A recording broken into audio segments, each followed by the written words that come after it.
I signed the papers on a Tuesday morning in a lawyer's office that smelled like burnt coffee and cold air conditioning. My hand didn't shake. That surprised me more than anything else that day. 22 years. That's what we were reducing to a single signature on a single line. 22 years of shared toothbrushes and Sunday pancakes, and the particular way he used to hum off-key in the shower, all of it, folded down into a manila folder that the paralegal slid across the table like it was nothing. Like it was just paperwork. My name is Marion Cole. I was 51 years old the day my marriage ended, and I want to tell you, nobody prepares you for how quiet it is. Not the divorce itself. The after. David left 3 weeks later. He didn't sneak out at midnight, didn't leave a note on the counter. He packed his things on a Saturday afternoon while I sat on the porch steps outside, because I couldn't stand to watch it, and by 6 o'clock his car was gone from the driveway where it had sat for 2 decades. She was 26. I want to say that number again slowly because it still catches in my throat every time. 26. Younger than our daughter. Her name was Priya, and she worked in his office, some junior associate with a bright laugh and an even brighter future, and I found out about her the way most women find out too late and from someone else. But this isn't a story about David falling in love with someone new. That part, honestly, I could have survived. People fall out of love. People get tired or scared or greedy for something that feels like youth again. I understood that, even when it broke something in me that never quite set right afterward.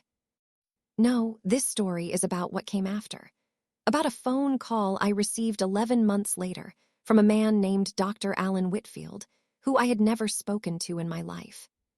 But let me back up. Let me tell you how we got there. David and I met in a hospital, if you can believe the irony of that now. I was 24, working the front desk of a small clinic in Ohio, and he came in with a sprained ankle from playing basketball with his brothers. He made me laugh so hard I dropped a stack of patient files across the floor. He helped me pick them up, on one good leg, apologizing the whole time, and by the time he left that clinic, he had my phone number written on the back of his discharge papers. We married 2 years later, had our daughter, Ellie, 3 years after that, bought a house with a crooked porch step that David always said he'd fix and never did. Built a whole life, brick by ordinary brick, the way most people do, not with fireworks but with routine. With grocery lists and school pickups and the particular comfort of falling asleep next to the same breathing body for 2 decades. And then, 4 years ago, David got sick. Not sick like a cold. Sick like his kidneys began failing, slowly, quietly, the way these things sometimes do until they aren't quiet anymore. Chronic kidney disease, stage 3, the doctor said, and I remember sitting in that exam room holding David's hand so tight my knuckles went white, because I was terrified, and because some old instinct in me still reached for him first, before I reached for myself. I became his caretaker. Not officially, there was no title for it, no paycheck, no thank you card. I just became the person who tracked his medications, who drove him to dialysis 3 times a week when it got bad enough, who learned to read lab results better than some nurses. I became fluent in a language of creatinine levels and fluid restrictions, and the particular gray exhaustion that settles into a person's face after 4 hours hooked to a machine. I did that for 2 years, willingly, because that's what you do when you love someone, or at least, that's what I believed back then before I understood how one-sided love can quietly become. Dr. Whitfield was his nephrologist. I sat in on nearly every appointment. I knew the man's voice, his careful bedside manner, the way he always addressed me directly when discussing David's care, because he said, and I remember this exactly, "Your wife is doing half my job for me, David. You're lucky to have her." David used to laugh when Dr. Whitfield said things like that, squeeze my hand under the table, tell me later, in the car, that he didn't know what he'd do without me. I believed him. God help me, I believed every word of it. Priya came into the picture around the same time his health started stabilizing. I didn't know that then, of course. I only knew that David started working later, that he began showering before bed instead of after work, which struck me as odd in a way I couldn't name until much later. That he started speaking to me in the clipped, distracted tone of a man who was already somewhere else in his mind, even when his body was sitting across from me at the dinner table. I asked him once, maybe 8 months before everything fell apart, if something was wrong. We were doing dishes, him washing, me drying, an old habit from early marriage that had somehow survived 20 years. Wrong how? He said, not looking at me. You just seem far away lately. He was quiet for a moment. The water ran. A plate clinked against the sink. I'm just tired, Mari. Work's been a lot. I let it go. That's the thing nobody tells you about long marriages. You learn 1,000 small ways to let things go, to smooth over the cracks before they become chasms, because the alternative feels too frightening to face. I told myself I was being paranoid. I told myself 22 years of marriage doesn't just evaporate. I was wrong on both counts.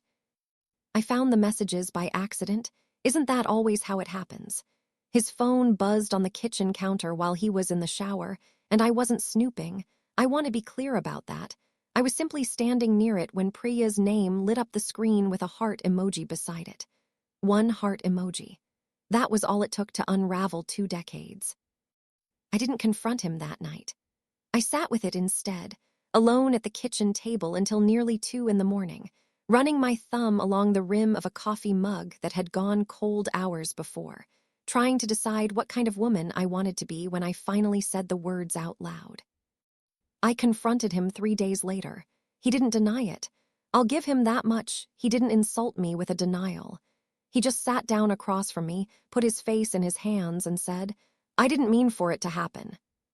How long? I asked. Marion. How long, David? 10 months. 10 months.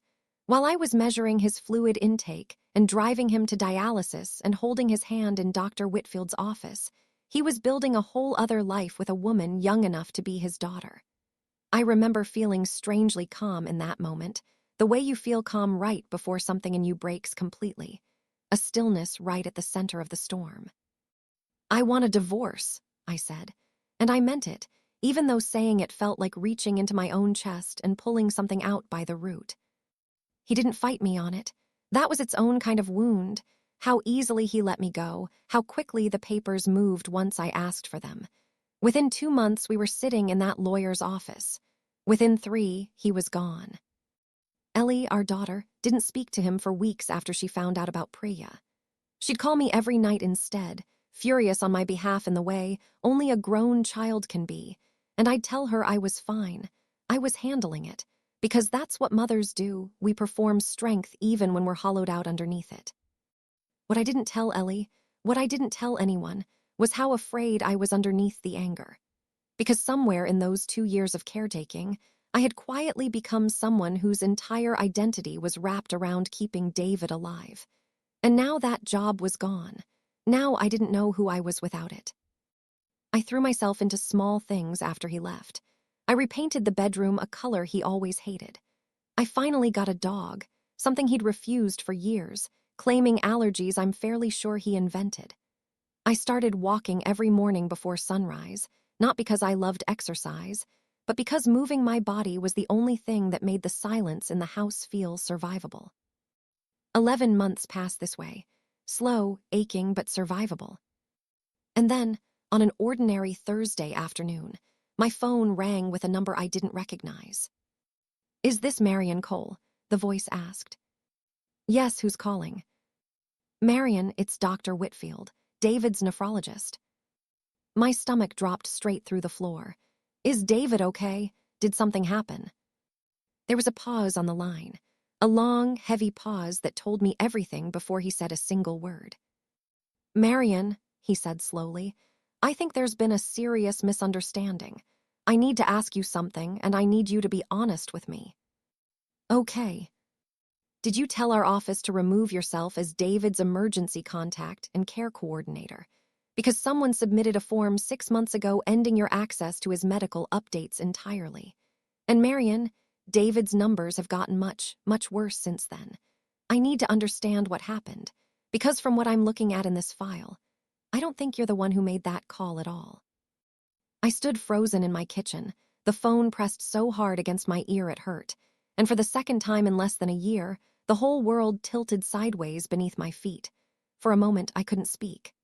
The kitchen tap was still dripping behind me. I remember that detail so clearly, that stupid, ordinary sound continuing on as if the ground hadn't just shifted under my feet. "I don't understand," I finally said. "I never called your office. I haven't spoken to anyone there since before the divorce was finalized." "That's what I was afraid of," Dr. Whitfield said, and his voice had a weight to it now, careful and grim. "Because the form we received had your name on it, your signature. But Marion, I've seen your signature. I've watched you sign consent forms in my office for 2 years. This wasn't it, not even close." My knees went weak. I pulled out a kitchen chair and sat down hard, the phone still trembling against my ear. "Someone forged my name." "I believe so, and I think I know who benefited from it."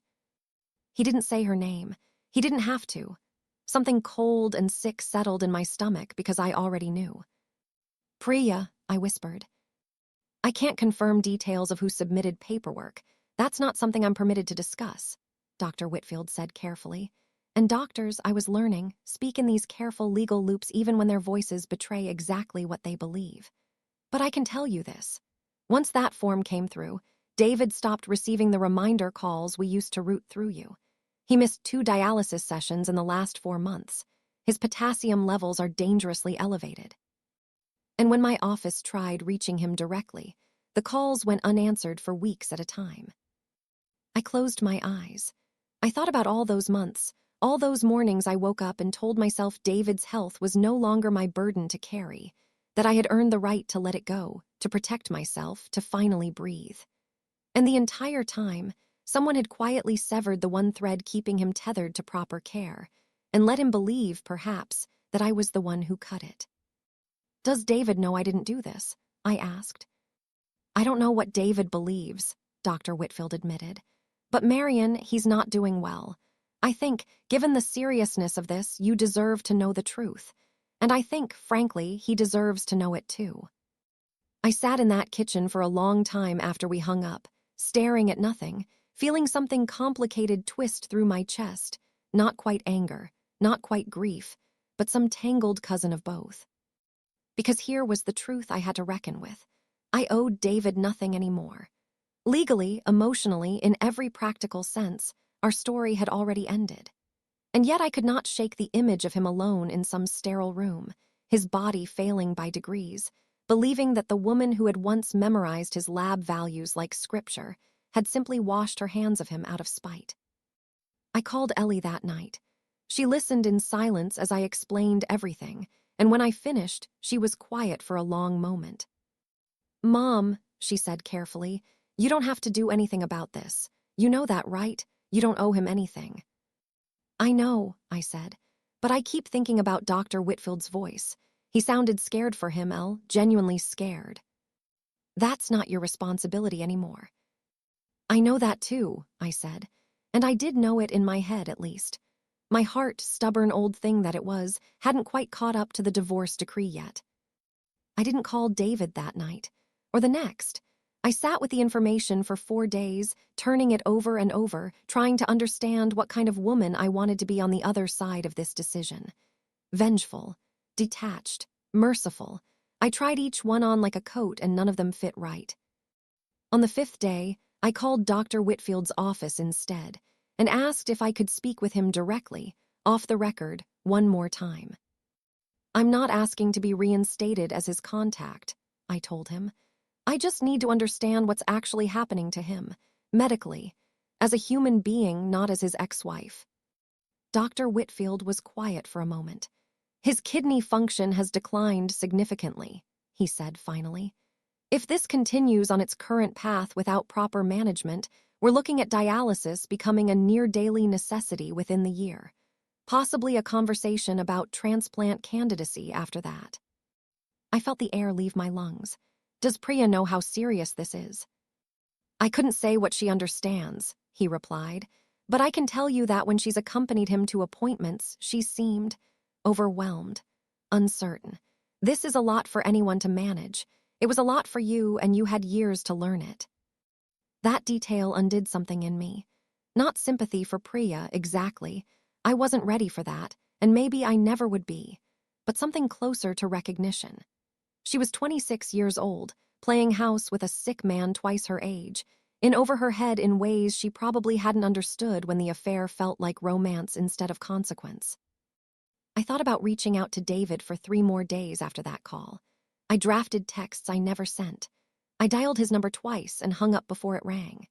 Grief has strange rules. It doesn't dissolve just because paperwork says a marriage is over. Some part of you keeps loving the person even while another part of you is still furious at them, and those two truths sit uncomfortably side by side for far longer than anyone warns you about. In the end, it was Ellie who reached out to him first, not on my behalf, on her own. She told me later that she went to see him, alone, at the apartment he now shared with Priya, and what she found there frightened her enough that she called me the moment she left.